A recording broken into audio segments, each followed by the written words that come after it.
হলে তো ভালোই হতো, but unfortunately all mornings cannot be equally good. আমি স্যার ঠিক বুঝতে পারলেন না তো? আমিও বুঝতে পারছি না। সাউথ ডিভিশনের সেলস রিপোর্টটা একটু আগে আমার কাছে এসে পৌঁছেছে, আর সাউথ ডিভিশনের ইনচার্জ হিসেবে আপনাকে এক্সপ্লেনেশনটা দিতেই হবে। না, দ্য কোয়েশ্চেন ইজ, সেটা আপনি এখনই দেবেন না আর একটু সময় নেবেন? Sir I am giving my level best, but হঠাৎ করে সাউথ সেকশনে একটা টাফ কম্পিটিশন এসে গিয়েছে, অ্যান্ড সেটা মেনলি ক্রিয়েট করছে সানরাইজ। মিস্টার শোভন বোস, আমি এক্সপ্লেনেশন চেয়েছি, এক্সকিউজ নয়। আর কোম্পানির টপ অফিসিয়ালরা যদি চেষ্টা করেন, তাহলে পারফরমেন্সটা করবে কারা? Mister Bose, handsome salary, incentive, AC গাড়ি শুধু চেষ্টা করলে বজায় থাকবে না। আচ্ছা শোভন, এ বাবা চাটা খাওনি? খেয়াল ছিল না। ওমা, চা তো জুড়িয়ে জল হয়ে গেছে, এটা খেতে হবে না, আমি আরেক কাপ করে আনছি। না, দরকার নেই। এক্ষুনি হয়ে যাবে, দাঁড়া। না, দরকার নেই, দেরি হয়ে যাবে। আমি বরং চান করতে চলে যাই, আজ আর্লি অফিসে যেতে হবে।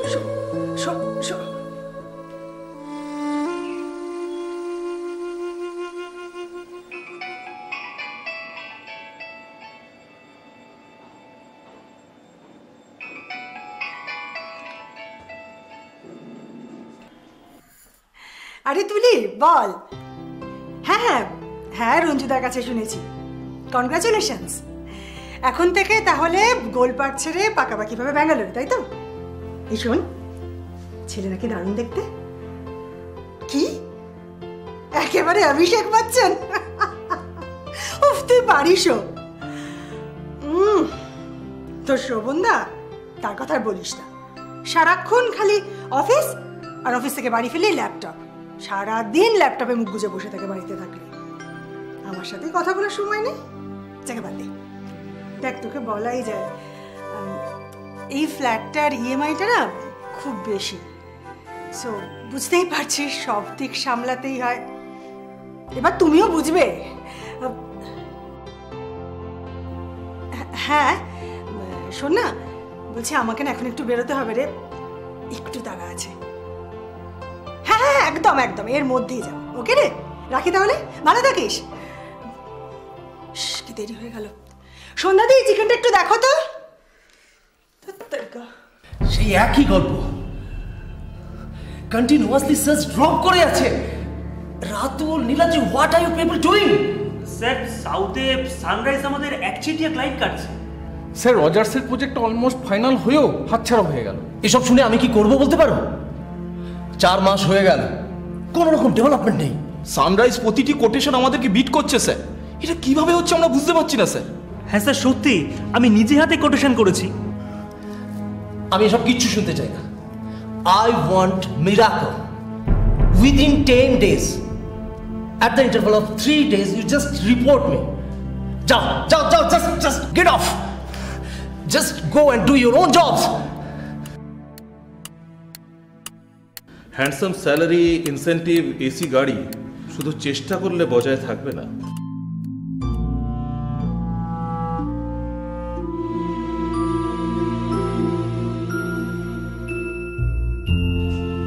উমা, তুমি এখনো চেঞ্জ করোনি? সে কখন এসছো? যাও তাড়াতাড়ি ফ্রেশ হয়ে নাও, আমি ডিনারটা রেডি করে ফেলছি। আমি কিছু খাবো না, তুমি বরং খেয়ে নাও। কেন গো, বাইরে খেয়ে এসেছো? আরে খেয়ে আসোনি তাহলে খাবে না কেন? সারা রাত দিন একদম খালি পেটে থাকতে নেই, দুটো রুটি খাও। শোনো না, আজকে চিকেনের তোমার ফেভারিট ডিশটা হয়েছে। চলো চলো চলো, ভাল লাগবে। আরে চলো। কি গো? বললাম তো আমার খিদে নেই, আমি কিছু খাবো না, তুমি খেয়ে নাও। শোভন, তোমার কি হয়েছে গো? বেশ কিছুদিন ধরে তুমি সবে দেখলাম ছিলে না। শোভন বলো না, তুমি আমার টায়ার্ড লাগছে।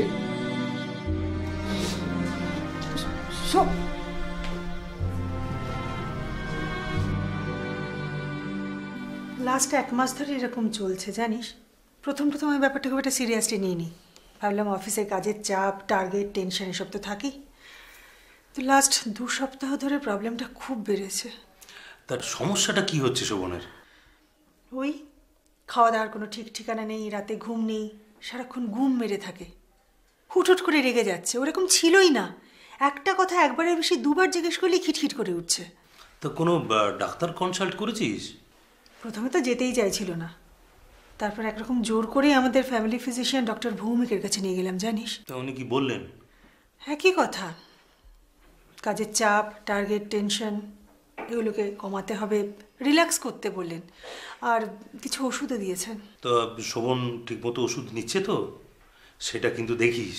খাচ্ছে রে, গত এক সপ্তাহ না অফিসে যেতে পারিনি, কাল থেকে আবার যাচ্ছে। ছোটদা শোন, আমার না খুব টেনশন হচ্ছে জানিস। আরে না না, এক্ষুনি এত টেনশন করিস না। আমার মনে হয় ডাক্তার ভৌমিকের কথাই ঠিক। খাটনি আর চাপটা ইদানিং শোভনের একটু বেশি বেড়ে গেছে। যাকে আমি উঠি রে, আমাকে আবার একটু পাঠশালাস যেতে হবে। তবে তুই একদম টেনশন করিস না, কয়েকটা দিন দেখ না।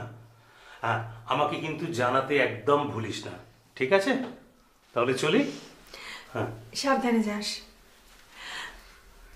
বৌদিকে বলিস আমি ফোন করব। আচ্ছা।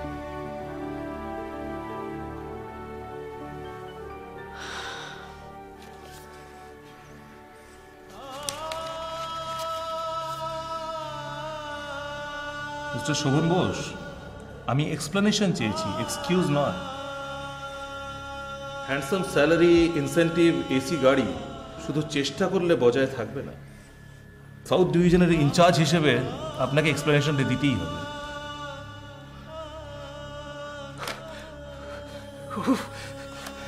আমি আর পারছি না,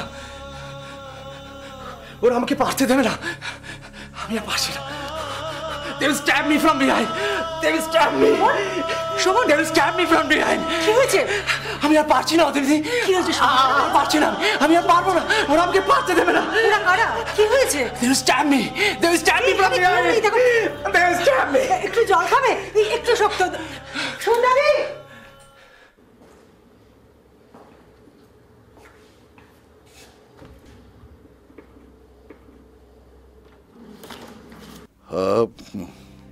মিসেস বোস, দেখুন, আমি প্রথমে বারিনের কাছে ব্যাপারটা শুনেছিলাম, তারপরে আপনার কাছেও সব শুনেছি, আর এখন এই রিপোর্টগুলো দেখে আমার যেটা মনে হচ্ছে সেটা হচ্ছে it's a case of psychological disorder.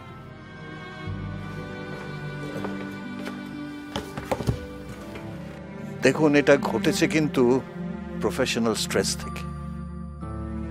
উনি রিসেন্টলি একটা অসম্ভব মানসিক চাপের মধ্যে ছিলেন, আর তারই রেজাল্ট হচ্ছে এখনকার এই সিচুয়েশনটা। তাহলে আমি এখন কি করব? আপনি কি সাজেস্ট করছেন? দেখুন, আমি এখন কয়েকটা ওষুধ দেব, তবে হ্যাঁ, ওষুধগুলো কিন্তু আপনাকে একদম ঘড়ি ধরে ঠিক মতো খাওয়াতে হবে, কারণ নেক্সট 7-8 দিন কিন্তু will be most crucial and vital. শোভনবাবুর প্রত্যেকটা মুভমেন্ট কিন্তু আপনাকে ট্র্যাক করতে হবে ভালো করে। আর I am sorry to say যে একটা জিনিস হচ্ছে, এর মধ্যে কিন্তু উনি একটু ভায়োলেন্ট হয়ে উঠতে পারেন। সে কি? তাহলে তো না না, প্লিজ, এত উতলা হলে চলবে না মিসেস বোস। দেখুন, এটা কিন্তু শুধু শরীরের চিকিৎসা তা নয়, এটা হচ্ছে কিন্তু মনেরও চিকিৎসা। সেজন্য আপনাকে কিন্তু ধৈর্য ধরতে হবে, আর আমাকে একটু সময় দিতে হবে। বাই দ্য ওয়ে, আপনার কি গরম লাগছে?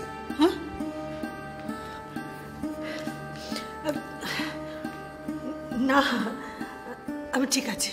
Please please be very steady. হ্যাঁ, দেখুন, আপনাকে কিন্তু এখন অনেকগুলো খুব ইম্পর্টেন্ট কাজ করতে হবে। তার মধ্যে যেটা সবচেয়ে ইম্পর্টেন্ট সেটা হচ্ছে শোভনবাবুর অফিসে পার্টিকুলারলি গত 3-4 মাসের মধ্যে যা যা ঘটনা ঘটেছে তার একটা সিনপসিস এটলিস্ট আমার চাই। অফিসে? হ্যাঁ, অফিসের। আমাদের একটা জিনিস ভুললে চলবে না, যে অফিসটাই হচ্ছে কিন্তু এপিসেন্টার। আপনাকে ওই শোভনবাবুর কোনো কলিগ হোক বা সাবঅর্ডিনেট কাউকে একটু খুঁজে বার করতে হবে, যার কাছ থেকে আপনি গত 3-4 মাসের একটা সিনপসিস জোগাড় করবেন। কারণ আমার ট্রিটমেন্টের জন্য কিন্তু সেটা খুব ভাইটাল। পারবেন তো? পারবো, আমাকে পারতেই হবে।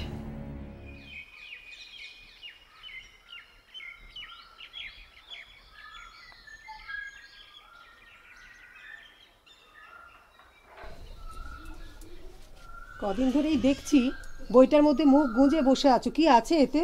বইয়ে আর কি থাকবে, কিছু হলুদ পাতা, ছাপার অক্ষরে কিছু লেখা, আর ফিকে হয়ে যাওয়া কিছু ছবি। ট্রাঙ্ক থেকে কিছুদিন আগে এই বইটা পেয়েছিলাম জানো। খোকা একবার অঙ্কেতে 100তে 100 পেয়েছিল, তখন আমি ওকে এই বইটা কিনে দিয়েছিলাম। ওসব তো সবই মনে আছে, কিন্তু আজকের দিনটার কথা মনে আছে? কেন, আজ আবার কি? না, তোমার আর ভুলের রোগটা গেল না।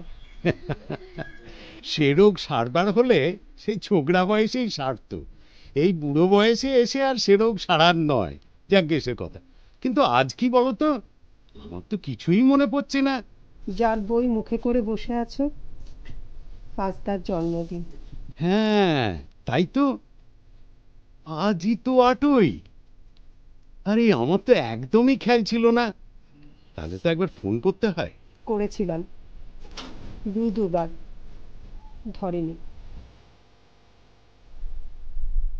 করেছিলে? কাজকর্মে ব্যস্ত থাকে তো, তাই বোধহয়। খোকা এই দিনটাতে 7 সকালেই ফোন করতো, এখন আর করে না। তোমার মনে আছে খোকা সকালবেলায় পায়েসের জন্য কিরকম করতো? সে আর মনে থাকবে না? তুমি বলতো যে স্নান করে এসো, তারপরে তুমি পাবে। আর ছেলের ইচ্ছে একবার সে চেখে দেখবেই। সে মার ছেলেতে পায়েস নিয়ে কি কাণ্ড! এবারের পায়েসটা কি বসিয়েছ নাকি নামানোই হয়ে গেছে? ঠাকুরকে দিতে হবে তো নাকি? অগত্যা, যার জন্য করা তাকে দেবার তো আর কোনো সুযোগ নেই।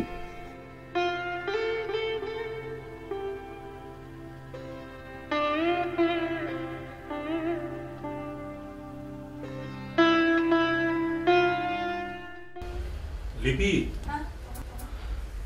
শোভনকে অ্যাসাইলামে অ্যাডমিট করতে হয়েছে বুঝলে। আসলে লাস্ট 3-4 দিন ধরে সমস্যাটা এত বাড়ছিল, সেটা তো তুমি শুনেইছো। আসলে এত ভায়োলেন্ট হয়ে উঠছিল, ওকে বাড়িতে রাখাটা খুব রিস্ক হয়ে যেত। কি হয়েছে মা? কিছু না, তুই ও ঘরে গিয়ে পড় যা। যা।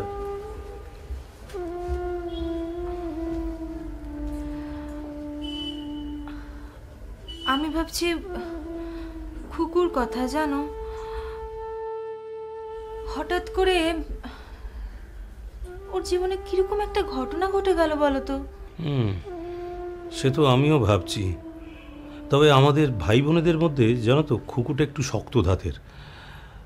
এখনো দেখছি ও খুব স্টেডি আছে। খুকুর সাথে একদিন দেখা করতে যাব। আমিও সেটাই ভাবছিলাম, তোমার একবার যাওয়ার দরকার। আচ্ছা, বড়দাকে খবর দিয়েছো? হ্যাঁ, বড়দা খবর পেয়ে তো খুকুকে ফোন করেছিল।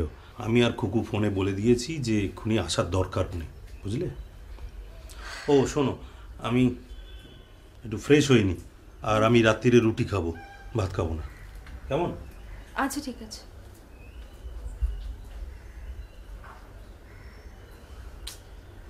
হঠাৎ করে কি যে সব হয়ে গেল।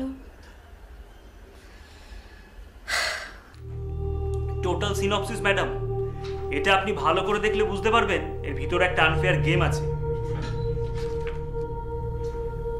সুবোধ বণিক? হ্যাঁ ম্যাডাম, সুবোধ বণিক। সারা অফিসে ওরকম ডেঞ্জারাস লোক আর একটাও নেই। ম্যানেজমেন্টের সঙ্গে কি দহরম মহরম। এমনকি ওই আমাদের ত্রিদীপ স্যার সুবোধ বণিককে কেমন যেন সমঝে চলে। আরে আপনি দাঁড়িয়ে কেন, বসুন না। Thank you. নীলাদ্রি, আপনি কি শিওর যে এই ঘটনাটার পেছনে সুবোধ বণিকই আছে? এই দেখুন ম্যাডাম, আমায় আবার আপনি আপনি করে বলছেন। না, শোভন স্যার আমাদের বস ছিলেন ঠিকই, কিন্তু ওনার সঙ্গে আমার সম্পর্ক দাদা ছোট ভাইয়ের মতন ছিল। আচ্ছা ঠিক আছে, এবার বলো, আর ইউ শিওর? দেখুন ম্যাডাম, শিওর বলতে আমি তো প্রমাণ দিতে পারবো না, তবে ওই সাউথ ডিভিশনে আমাদের একের পর এক প্রজেক্টে সানরাইজ যেভাবে কোটেশন বিট করেছে, সেটা স্যাবোতাজ ছাড়া হতে পারে না। অথচ শোভন স্যার চলে যাওয়ার পর ওই সাউথ ডিভিশন যখন বণিকের আন্ডারে এলো, অবাক কাণ্ড, 1 সপ্তাহের মধ্যে সব normal. Anyway, thank you so much. তুমি যে আমার কতটা উপকার করলে ভাবতে পারবে না। আরে না না দিদি, মানে সরি ম্যাডাম, আসলে এটা তো আমার কর্তব্য। নীলাদ্রি, ডাক হিসেবে কিন্তু দিদিটা ম্যাডামের থেকে অনেক ভালো, তাই না?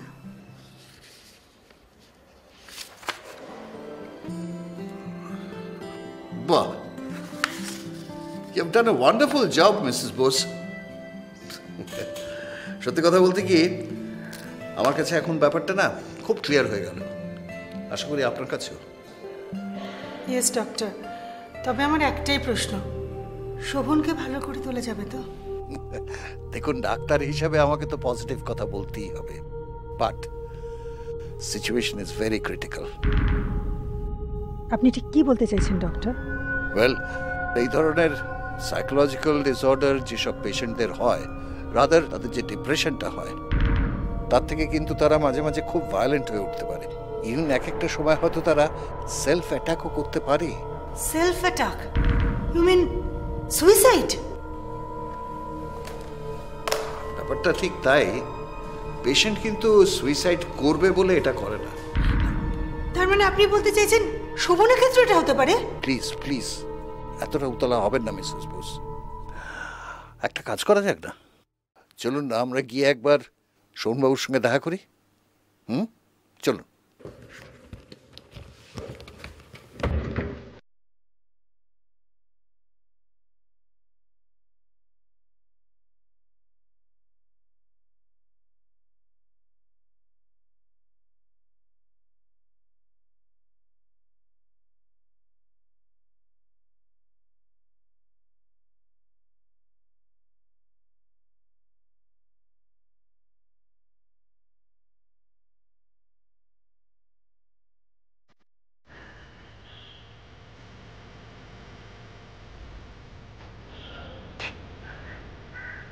শোভনবাবু,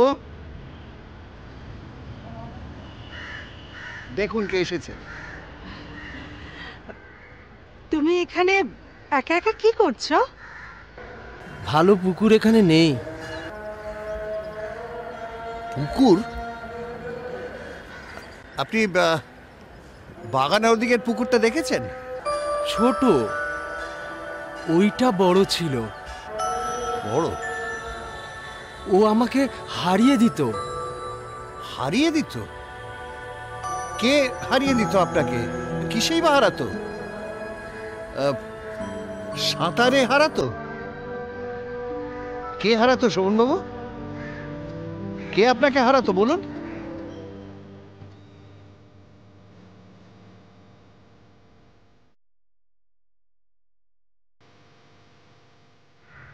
চলুন মিসেস বোস, আপনার সঙ্গে কথা আছে, আমার ভেতরে চাইছিল।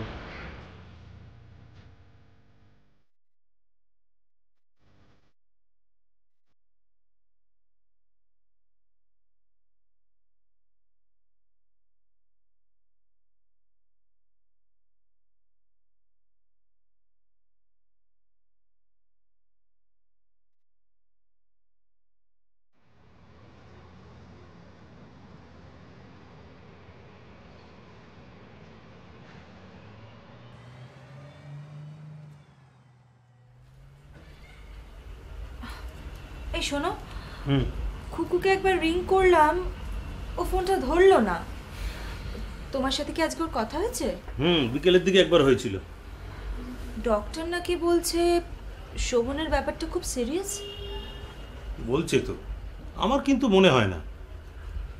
ইনফ্যাক্ট লাস্টবার যখন গিয়েছিলাম তখন তো শোভনকে আমার বেটার মনে হয়েছিল। কিন্তু ডক্টর তাহলে এরকম কেন বলছে? দূর, ডাক্তাররা সব ওই রকম, পেশেন্টের বাড়ির লোককে একটু টেনশানে রাখে।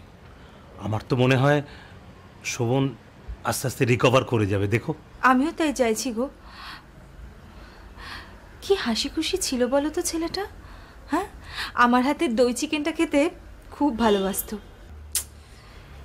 কোত্থেকে যে কি হয়ে গেল, খুকুটার জন্য খুব খারাপ লাগে গো।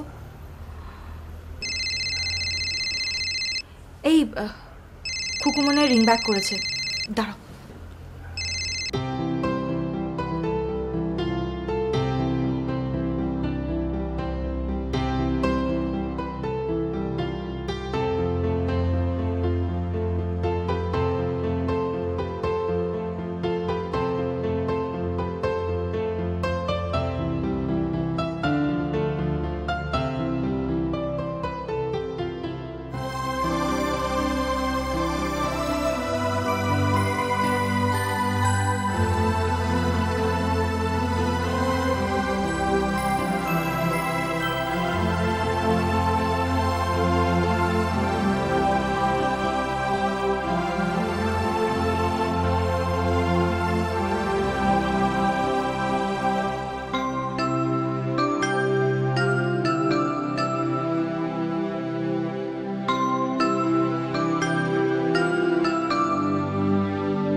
আমি আর পারবো না, ওরা আমাকে পারতে দেবে না।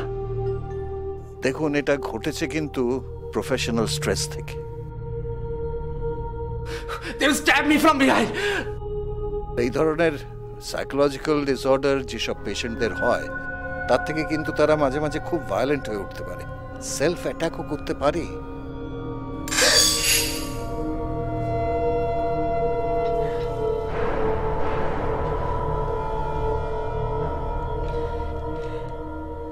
আবার কি ভাঙলে সন্ধ্যাদি?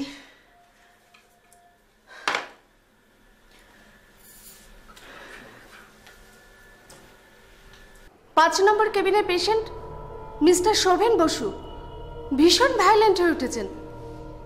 হ্যাঁ স্যার, ঘুমের ইঞ্জেকশনটা দিয়ে দেব? ঠিক আছে, ঠিক আছে স্যার। আচ্ছা। আমি কিন্তু আপনাদের বারবার একটা কথাই বলছি, শোভন বাবুকে এরকম শান্ত দেখে যদি আপনারা মনে করেন যিনি ভালো, তাহলে কিন্তু ইউ আর অ্যাবসলিউটলি রং। আর ডক্টর, আপনি তো বলেছিলেন যে একটা ডেভেলপমেন্ট হয়েছে। হ্যাঁ, বলেছিলাম, আমি নিশ্চয়ই বলেছিলাম, কিন্তু দেখুন সেটা হচ্ছে একটা সিস্টেম্যাটিক মেডিসিনের ফল। ওনার রোগটা কিন্তু মনের, যার ট্রিটমেন্ট এখনো কোনো শুরু করা হয়নি। তাহলে তাহলে এখন আমাদের কি করা উচিত? আপনাদের যেটা আমি প্রথমেই বললাম, ওনাকে ওনার গ্রামের বাড়িতে নিয়ে যেতে হবে। হ্যাঁ, সেটা তো বললেন, কিন্তু ট্রিটমেন্টটা কি হবে? তার জন্য তো আমি আছি। Situation is alarming, I am telling you. কিরকম? অ্যাকচুয়ালি শোভন বাবু একটা অফিস পলিটিক্স বা একটা নোংরা ধরনের সাবোটাজের শিকার। আজকের দিনের এই কর্পোরেট ওয়ার্ল্ডের কিছু নেগেটিভ সাইডস আছে, যেগুলোকে উনি কমব্যাট করতে পারেননি বলে উনি মেন্টালি কিন্তু কোল্যাপস করে গেছেন। এই অবধি আপনাদের কাছে ক্লিয়ার? গুড। এবারে ব্যাপারটা হচ্ছে যে দেখুন, ওনার কিছু অসংলগ্ন কথাবার্তা থেকে, যেটা অ্যাপারেন্টলি মনে হবে অসংলগ্ন বা ইররিলেভেন্ট, তার থেকে কিন্তু আমি কিছু ক্লু খুঁজে পেয়েছি। দেখুন, সেই ক্লুগুলো থেকে আমি বুঝতে পেরেছি যে শোভনবাবুর অবচেতন মনটা এই ক্রাইসিস পিরিয়ডে ওনার সেই ফেলে আসা দিনগুলোতে ফিরে যেতে চাইছে বা ফিরে যাচ্ছে। সেগুলো কি? ধরুন মাঠ, ধান ক্ষেত, ফুটবল, সাঁতার, ফুল ফল, এসব যেগুলো কিন্তু পাওয়া যাবে শোভনবাবুর ফিরে আসা সেই গ্রামটাতে। আমার তো মনে হয় যে দেখুন, ট্রেডিশনাল মেডিসিনাল যে ট্রিটমেন্ট আছে সেগুলোর বাইরে কিন্তু আমাদের যেটা করতে হবে সেটা হচ্ছে শোভনবাবুকে আমাদের কিন্তু এরকম একটা ব্যাকড্রপ বা পরিপ্রেক্ষিত ফিরিয়ে দিতে হবে। দেখুন, আরও একটা ব্যাপার আছে, it's something like a missing link, বুঝছেন? মানে শোভনবাবুর সাবকনশিয়াসে এমন একজন কেউ আছেন যার সঙ্গে ওনার একটা একটা গভীর বন্ডেজ আছে। মাস্টারমশাই। মাস্টারমশাই? হ্যাঁ, চিত্ততোষ মুখোপাধ্যায়, শোভনের মাস্টারমশাই। শোভনকে খুব ভালোবাসতেন, আর শোভনও প্রায়ই ওনার কথা বলতো। মাস্টারমশাই হলেন ideal teacher. Well Mrs Bose, আমার মনে হয় আপনি ইমিডিয়েটলি শোভনবাবুর গ্রামে যান, দরকার হলে কালকেই যান। ওখানে গিয়ে সব কিছু দেখুন, বুঝুন, জানুন। ইভেন আমি মাস্টারমশাইয়ের সঙ্গে গিয়েও কিন্তু দেখা করবেন। তবে ফিরে এসে আমাকে ইন ডিটেলস সব কিছু বলুন। সেটা শোনার পরে আমি আপনাকে finally next course of action কী হবে জানাবো। সময় নষ্ট না করে কালকেই আপনারা বেরিয়ে পড়ুন। আমি আবারও বলছি, situation is alarming.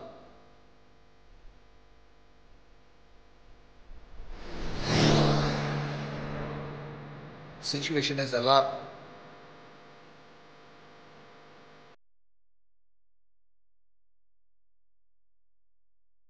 Self attack করতে পারি।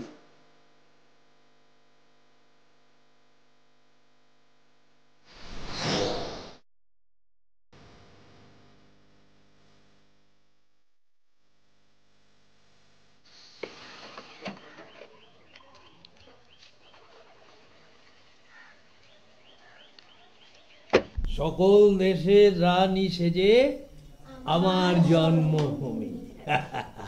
তো জন্মভূমি মানে কি? স্বদেশ। স্বদেশ মানে কি? দেশমাতৃকা।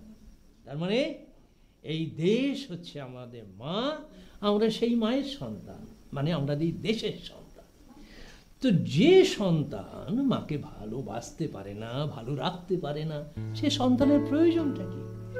আমাদের যেমন দেশকে ভালোবাসতে হবে, তেমনি আমাদের মাকে ভালোবাসতে হবে। মনে থাকে যেন কোনোদিন যেন মায়ের চোখে জল না আসে, মনে থাকবে? আচ্ছা ঠিক আছে, এখন উঠে পড়ো, ছুটির সময় হয়ে গেছে। বুধবার কিন্তু পরীক্ষা, মনে থাকে জানো? এসো এসো এসো এসো, ঠিক আছে।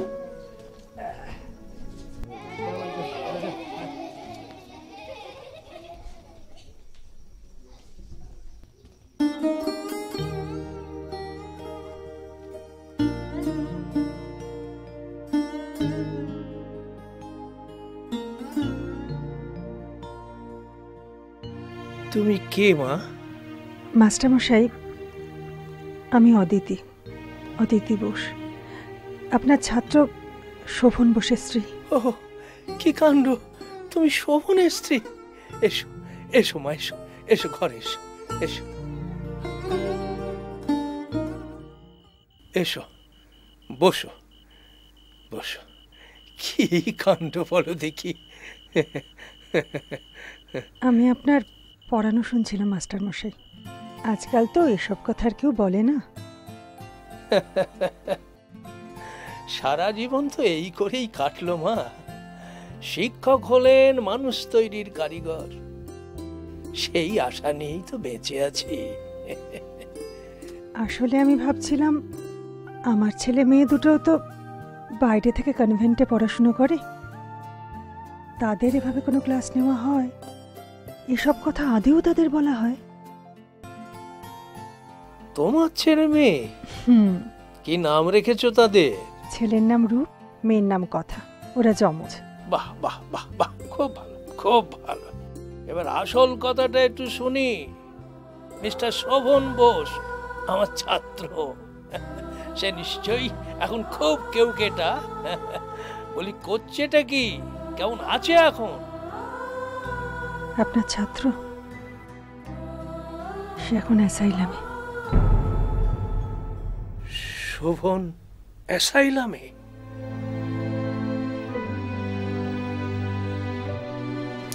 শুনছেন? ওষুধটা খেয়ে নিন। ডাক্তারবাবু বলেছেন না রাতের ওষুধটা তাড়াতাড়ি খেয়ে নিতে? খেয়ে নিন, নিন, হাঁ করুন। কি হলো? না হলে ডাক্তারবাবু কিন্তু খুব বকবেন। কি হচ্ছে কি?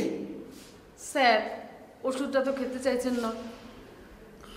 ঠিক আছে, আমাকে দিন, আপনি যান।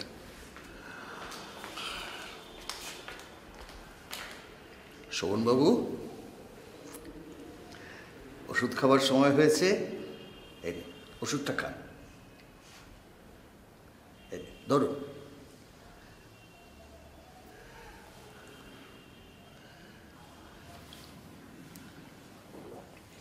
ঠিক আছে, এবার শুয়ে পড়ুন, কালকে আবার দেখা হবে। টক।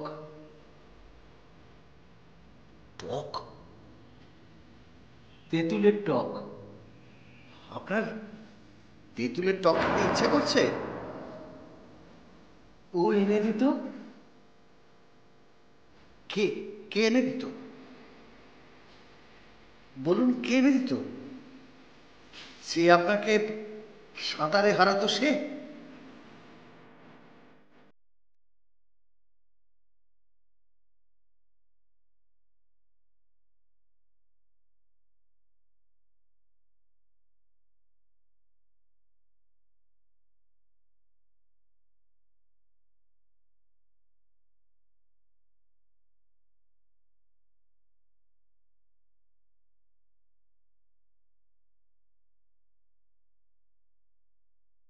চাটা খেয়ে নাও মা। চাটা খাও। হ্যাঁ, খাচ্ছি। কি যে তোমায় বলবো মা, সত্যিই আমি বুঝে উঠতে পারছি না।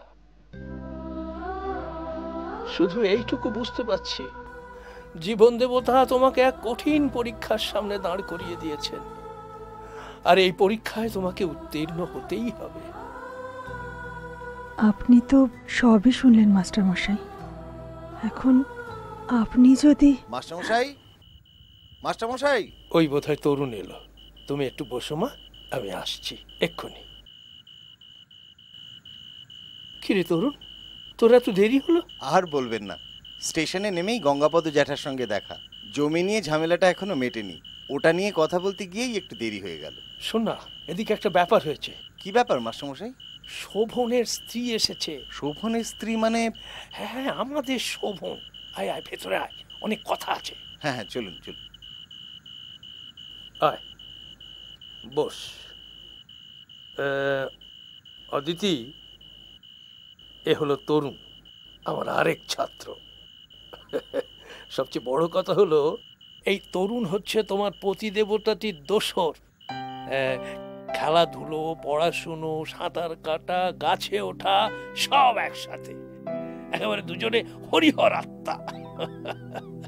তরুণ, এ হলো অদিতি, তোকে বললাম না, শোভনের বউ। আচ্ছা আচ্ছা, তা আপনি একাই এলেন? শোভন আসেনি? না, ও একাই এসেছে। কত বছর যে আমাদের দেখা হয়নি, ও এলে কিন্তু দারুণ হতো। তা বাবু এখন কেমন আছেন? কি করছেন এখন? কি হলো মাস্টারমশাই? অদিতিমা, তরুণকে সব খুলে বলা দরকার। তুমি শুরু করো। তরুণ বাবু, আপনার বন্ধু গত 1 মাস ধরে একটা অ্যাসাইলামে পেশেন্ট হিসেবে ভর্তি রয়েছে। কোনো মানে হয়? Not reachable. কি যে ঝামেলায় পড়লাম। হ্যাঁ গো, খুকুকে ফোনে পেলে? আরে দূর দূর, তখন থেকে শুধু নট রিচেবল নট রিচেবল। কি ব্যাপার কিছু বুঝতে পারছি না। সত্যি, মেয়েটা একা গেল একটা অচেনা জায়গা। আমারও খুব টেনশন হচ্ছে জানো। আচ্ছা, মাস্টারমশাইয়ের সাথে দেখা হয়েছে তো গো? অদ্ভুত ব্যাপার, তুমিও যেখানে আমিও তো সেখানে। আর এই খোঁজ খবরগুলো করবো বলেই তো ট্রাই করে যাচ্ছি।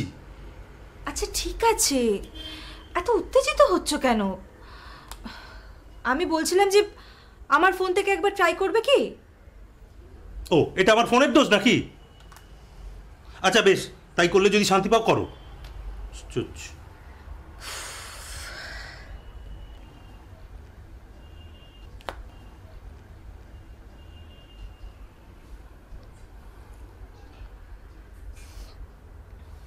Not reachable. নতুন আর কি, মেয়েটারও বলি হারিয়ে যাই। এত দূরে গেলি, গিয়ে একটা খবর দিবি তো, চিন্তা হয় না? সবই তো শুনলি তরুণ। মাস্টারমশাই, আমি ভাবতেই পারছি না, আমার বিশ্বাসই হচ্ছে না। শোভন... কঠিন সময় তরুণ, এখন ভেঙে পড়লে চলবে না। মেয়েটার কথা ভাব, কি কঠিন লড়াই ওর সামনে। আপনি কিছু চিন্তা করবেন না বৌঠান, আপনি একা নন, আমরাও আছি আপনার সঙ্গে। সেই ভরসাতেই তো আছি ঠাকুরপো। আমাদের এখানে যখন এসে পড়েছো তখন আমরাই সব করব। তরুণ, তুই বরং ওকে বাড়ি পৌঁছে দে, তোর দেরি হয়ে যাবে না তো? না না মাস্টারমশাই, আমার তো এমনিতেই জেঠিমাকে মালিশের তেল দিতে যাওয়ার কথা। জেঠিমা মানে শোভনের মা, তোমার শাশুড়ির কথা বলছে। বাতে বড় কষ্ট পান, বয়সকালে যা হয় আর কি। সব দায়িত্ব তরুণের, কখন ওষুধ লাগবে, কখন বাজার যেতে হবে। শুধু তোমার শ্বশুর শাশুড়ি কেন, এই গোটা নন্দনপুরের মুশকিল আসান তরুণ। ওর বউটাও হয়েছে তেমন, ভারী লক্ষ্মী মেয়ে, আমাকে আবার শাসনে রাখে। এতদিন ছাত্রদের শাসন করেছি আমি, আর এখন ছাত্রের বউয়ের শাসনে আছি। না মাস্টারমশাই, এবার তাহলে উঠি, 10টা বেজে গেছে। আপনার বৌমা আবার আমার জন্য বসে থাকবে। ও হ্যাঁ, তুমি বরং এখন ওঠো অদিতিমা, তোমাকে আবার কাল সকালেই কলকাতা দৌড়তে হবে। ডাক্তারকে সব জানাবে, আমাকেও। যাও যাও, আর দেরি করো না, এসো।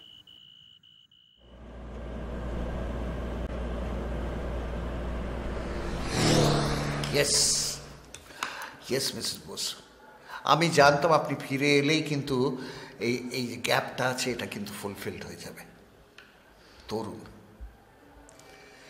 তরুণ তরুণ ইজ দ্যাট পার্সন যে শোভনবাবুর সাবকনশিয়াসে সবসময় আছে। Yes, it has to be তরুণ।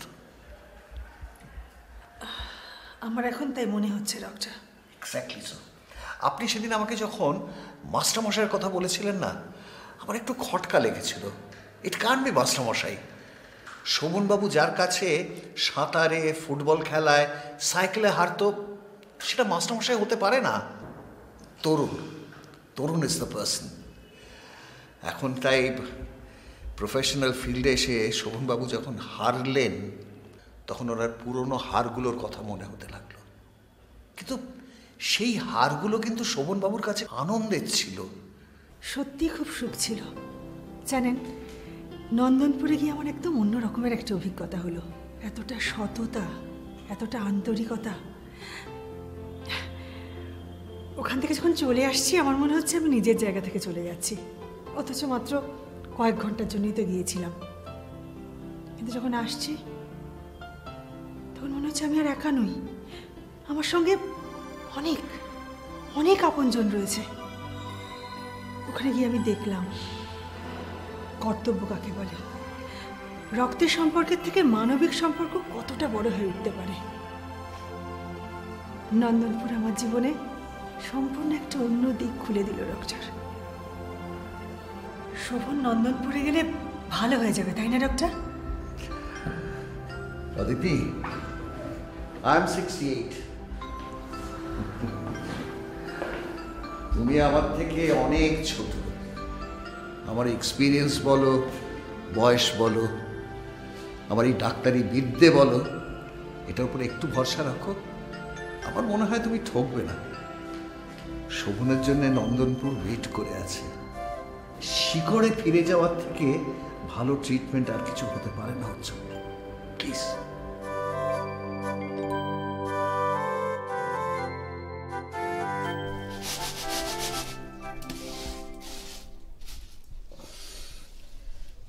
আর পারি না বাবু, এই হাঁটুর ব্যথা আর রোজ রোজ ওই মালতীর মায়ের কামাই, আর পারছি না।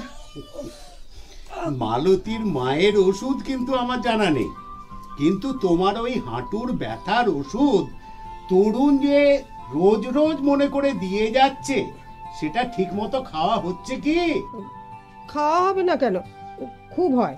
গত সপ্তাহে যেটা শেষ হবার কথা এখনো পর্যন্ত অর্ধেকের বেশি রয়ে গেছে। না মানে এবার একটু গ্যাপ হয়ে গেছে, তাই ব্যথাও বেড়ে গেছে। মাসিমা, ওই বোধহয় প্রণতি এলো।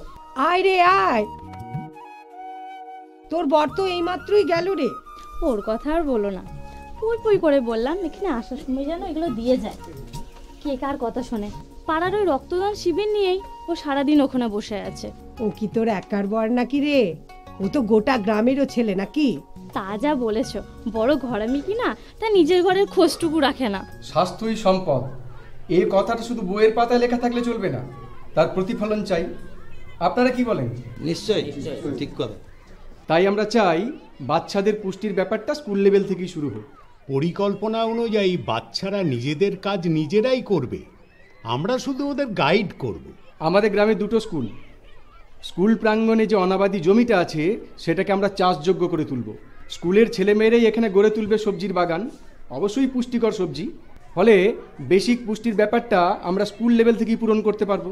আবার স্কুলের বাচ্চারাই তাদের বাড়ির পাশের জমিটাও একইভাবে ব্যবহার করতে পারবে। ফলে ছাত্রছাত্রীদের যে বেসিক লেভেলের পুষ্টি তার কোনো ঘাটতি হবে না। দেখুন, পঞ্চায়েত প্রধান আমাদের এ ব্যাপারে সাহায্য করবেন। তাছাড়া উনি বিডিওর সঙ্গে কথাবার্তা বলেছেন আরও কিছু সরকারি সাহায্যের জন্য। এখন দায়িত্ব আমাদের সকলেরই। আচ্ছা শোনো, যারা ডুমুর পাঠিয়েছে ওবেলা আমি রান্না করে পাঠিয়ে দেবো। আসছি। হ্যাঁ আসিস রে, তাড়াতাড়ি আসবি, তোর সাথে আমার কথা আছে। অনেকদিন পর ডুমুরের ঝাল বেশ লাগবে, তাই না?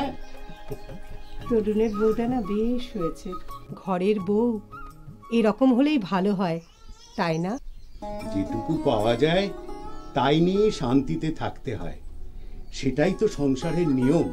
আচ্ছা শোন, কালকের তোকে একদম সকাল 6টায় পিক আপ করবো, তারপর শোভনকে নেব, ঠিক আছে?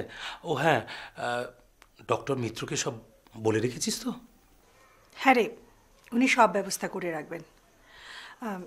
ছোটদা বলছিলাম যে তোর না গেলেও চলতো, শুধু শুধু আবার ছুটি নিয়ে। তুমি থামো তো কুকু, 2 দিন ছুটি নিলে তোমার ছোটদার কোনো প্রবলেম হবে না।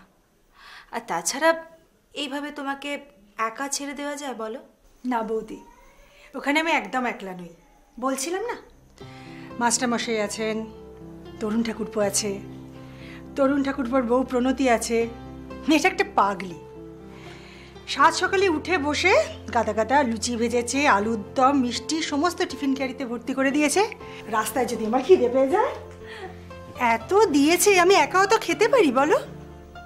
আসার সময় মা, মানে আমার শাশুড়ি মা, 1 কৌটো বেলের মুরব্বা পাঠিয়েছেন। আগে নাকি আরো অনেক করতেন, এখন বাতের ব্যথায় অসুস্থ তো সেভাবে পারেন না। আসলে আমরাও তো সেভাবে খোঁজ খবর রাখিনি, তবে রাখাটা তো উচিত ছিল বলো। হ্যাঁ রে কুকু, তোর নন্দনপুরকে বেশ ভালো লেগেছে, তাই না রে? দেখিস ছোটদা, শোভন ওখানে গিয়ে একদম ঠিক হয়ে যাবে, একদম আগের মতো। ভগবান যেন তাই করেন কুকু, সব কিছু যেন আগের মতো ঠিক হয়ে যায়। এই লিপি, চলো আজ আর বেশি রাত করবো না। খুকু, তুইও তাড়াতাড়ি শুয়ে পড়, বেশি রাত করিস না। কাল কিন্তু sharp 6 o'clock, ঠিক আছে? চলো। চিন্তা করবে না একদম। আর গিয়ে কিন্তু আমাকে একটা ফোন করবে, ঠিক আছে? আসি। হ্যাঁ, ভালো থেকো। থাক, তোকে আর আসতে হবে না।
এরপর কেটে গেছে বেশ কিছুদিন। প্রকৃতি নিজস্বতায় বদলেছে তার রূপ। এ কদিনে অনেকটা বদলে গেছে শোভনও।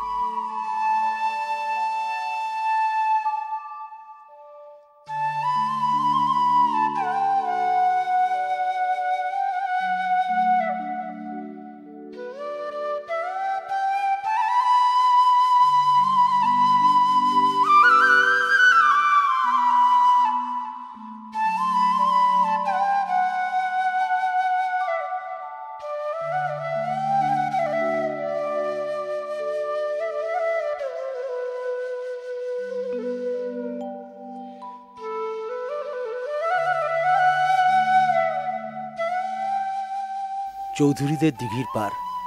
কতদিন পরে এলাম। আয় শোভন, এবার একটু বসি। অনেকক্ষণ তো হাঁটলি। হ্যাঁ, চল বসা যাক।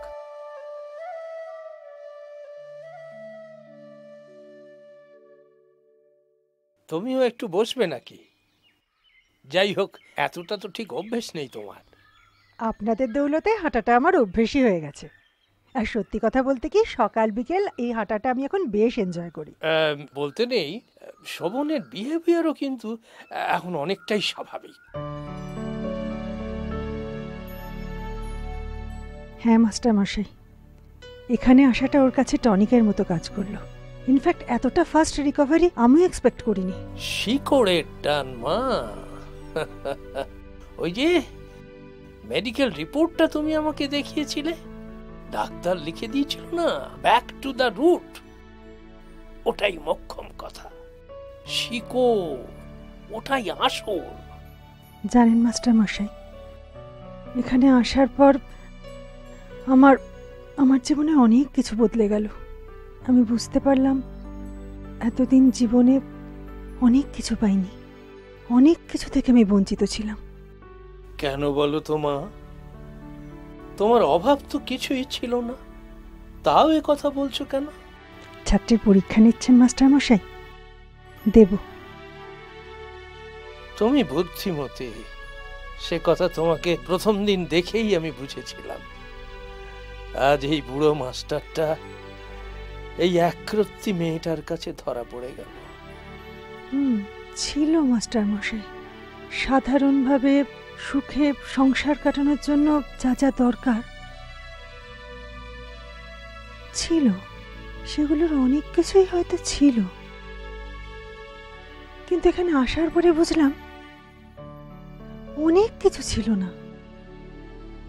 মানুষের সঙ্গে মানুষের সম্পর্কের টানটাই বুঝতে পারিনি, আর মানবিক কর্তব্য কাকে বলে সেটা এখানে এসে প্রথম শিখলাম মাস্টার মশাই।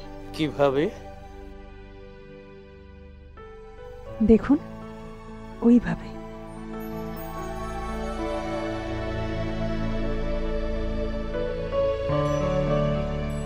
আসলে কি জানো তো মা, তোমরা শুধুই ছুটছিলে, শুধুই ছুটছিলে। সভ্যতার অগ্রগতি, যান্ত্রিক উন্নতি, ছুটতে তো হবেই, জীবন তো থেমে থাকার জন্য নয়। কিন্তু মা, শুধু ছুটে যেতে তো মানুষ পারে না। ছুটতে ছুটতে সেও ক্লান্ত হয়, তারও ঘাম ঝরে, তেষ্টা পায়। তখন তার দরকার ছায়া, আঁজলা ভরা ঠান্ডা জল। এখানে ফিরে শোভন, শুধু শোভন কেন, তুমিও সেটাই পেয়েছো। আমি একটা কথা ভাবছি মাস্টার মশাই। বলো।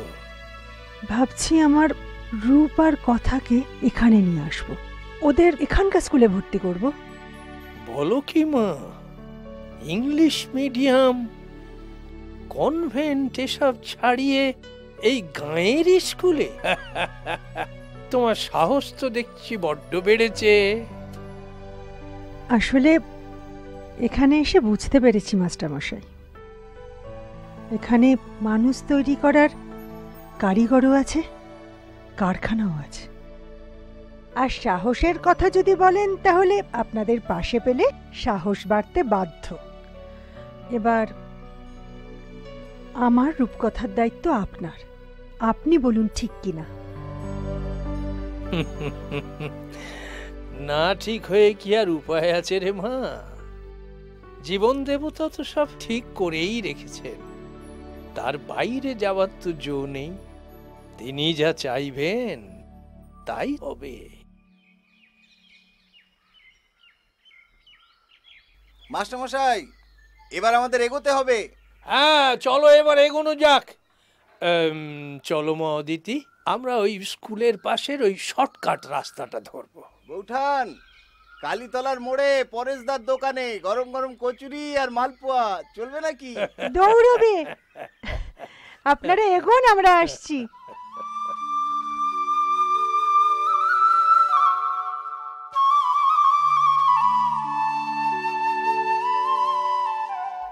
শুধু যান্ত্রিক প্রগতি নয়, মানুষের আভ্যন্তরীণ মূল্যবোধের বিকাশ এবং আত্মিক উন্নতিতেই নিহিত আছে সভ্যতার সার্থকতা।